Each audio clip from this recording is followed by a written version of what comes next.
Hello, my name is Ilan Aletea. My presentation about pengertian agama, asal-usul, dan perkembangannya. Do you want to know the story? Okay, let's start.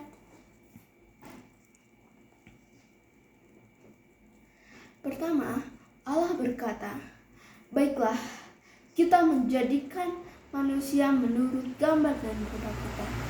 Dalam Kejadian 1 ayat 26. Dalam pengertian sederhana, artinya manusia dibuat menyerupai Allah. Manusia tidak diciptakan sama seperti makhluk hidup lainnya. Allah menciptakannya secara pribadi dengan membentuknya dari debu tanah. Ia diciptakan sebagai cerminan hidup Allah yang memiliki pikiran dan akal budi. Allah ingin agar manusia menjadi rekan kerja Allah dalam memelihara dunia dan mengelola kehidupannya. Jauh sebelum orang-orang menikmati indahnya alam ini, orang-orang pada zaman itu sudah mempunyai kerinduan untuk mencari dan mengenal penciptanya. Mereka juga merasakan bahwa di luar dirinya ada kekuatan yang sangat dahsyat. Jadi, kita tidak perlu heran apabila orang-orang pada zaman dahulu menyembah segala sesuatu yang dianggap memiliki kekuatan yang melebihi manusia. Dari situlah bermunculan berbagai kepercayaan yang mereka pahami menurut dirinya sendiri. Ada yang menyembah alam semesta yang disebut panteisme, ada yang menyembah petir dan laut karena dianggap memiliki kekuatan yang hebat yang disebut dinamisme. Dan ada yang menyembah batu karena dianggap memiliki roh yang disebut animisme. Mereka memberikan sesajen dan mengadakan upacara-upacara bagi sesuatu yang mereka percayai. Next. Selain itu, ada juga kepercayaan yang menyembah kepada banyak dewa. Kepercayaan tersebut disebut politeisme. Dalam Perjanjian Lama, kepercayaan yang demikian sudah banyak ditemukan. Bangsa-bangsa yang berada di sekeliling Israel penuh dengan penyembahan berhala, seperti terdapat dalam kitab Keluaran. Lihat, aku akan menghalau dari depanmu orang Amori, orang Kanaan, orang Het, orang Peris, orang Hewi, dan orang Yebus. Berawas-awaslah, janganlah kau adakan perjanjian dengan penduduk negeri yang kau datangi itu, supaya jangan mereka menjadi jerat bagimu di tengah-tengahmu. Sebaliknya, mesbah-mesbah mereka haruslah kamu rubuhkan. Tugu-tugu berhala mereka kamu remukkan, dan tiang-tiang berhala mereka kamu tebang. Dalam Keluaran 34 ayat 11-13. Jadi, agama yang berasal dari bahasa Sanskerta agama diartikan sebagai kepercayaan dan peribadatan kepada Tuhan yang Maha Kuasa, serta aturan dalam pergaulan antar manusia dan lingkungannya ini sudah menjadi tradisi sudah ada sejak zaman dahulu. Next. Kekristenan sebagai sebuah agama. Dalam Kejadian 17 ayat 1-3 mengatakan, ketika Abram berumur 90 tahun, maka Tuhan menampakkan diri kepada Abram dan berfirman kepadanya, "Akulah Allah yang Maha Kuasa. Hiduplah di dalamku dengan tidak bercela.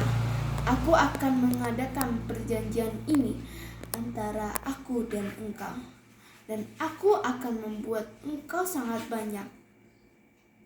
Lalu sujudlah Abram, dan Allah berfirman kepadanya. Kepercayaan yang ingin Allah ajarkan kepada manusia ini disebut monoteisme. percaya kepada satu Tuhan, Allah kembali berkata kepada Abram, "Karena itu namamu bukan lagi Abram, melainkan Abraham, karena engkau telah kutetapkan menjadi bangsa sejumlah besar bangsa. Aku akan membuat engkau beranak cucu sangat banyak. Engkau akan kubuat menjadi bangsa-bangsa, dan daripadamu akan berasal dari raja-raja. Aku akan mengadakan perjanjian antara aku dan engkau serta keturunan-keturunanmu, menjadi perjanjian yang kekal, supaya aku akan menjadi Allahmu dan Allah keturunanmu.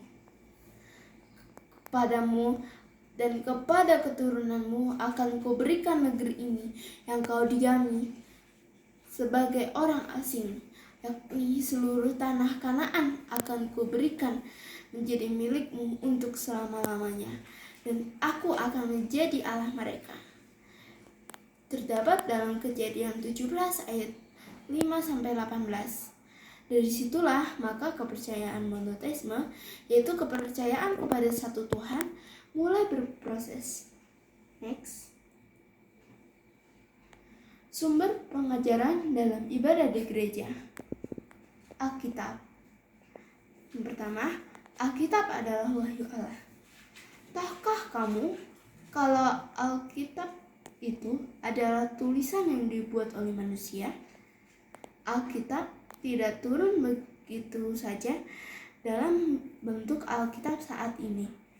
Dalam 2 Timotius 3 ayat 16 mengatakan, "Segala tulisan yang diilhamkan Allah memang bermanfaat untuk mengajar, untuk menyatakan kesalahan, untuk memperbaiki kelakuan, dan untuk mendidik orang dalam kebenaran."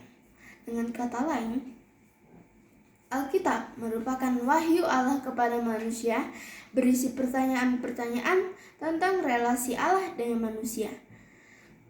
Kedua, tulisan yang diilhamkan oleh Allah. Dalam 2 Timotius 3 ayat 16 mengatakan bahwa Alkitab itu merupakan segala tulisan yang diilhamkan oleh Allah kepada manusia. Artinya, Allah memberikan inspirasi kepada orang-orang tertentu untuk menuliskan pengalaman iman mereka yang berkaitan dengan relasi Allah dan sesama manusia. Allah memberikan kemampuan kepada mereka untuk menuangkan seluruh karya Allah itu ke dalam tulisan. Allah membimbing, mengawal, dan menuntun para penulis sehingga tidak ada kesalahan sedikit pun. Next.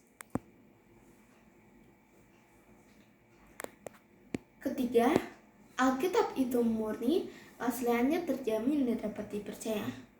Mengapa sih Alkitab dikatakan murni dan asli? Karena para penulis menuangkan tulisannya tepat sesuai dengan nama, sesuai zaman yang dimaksud, berdasarkan fakta dari peristiwa yang benar-benar terjadi.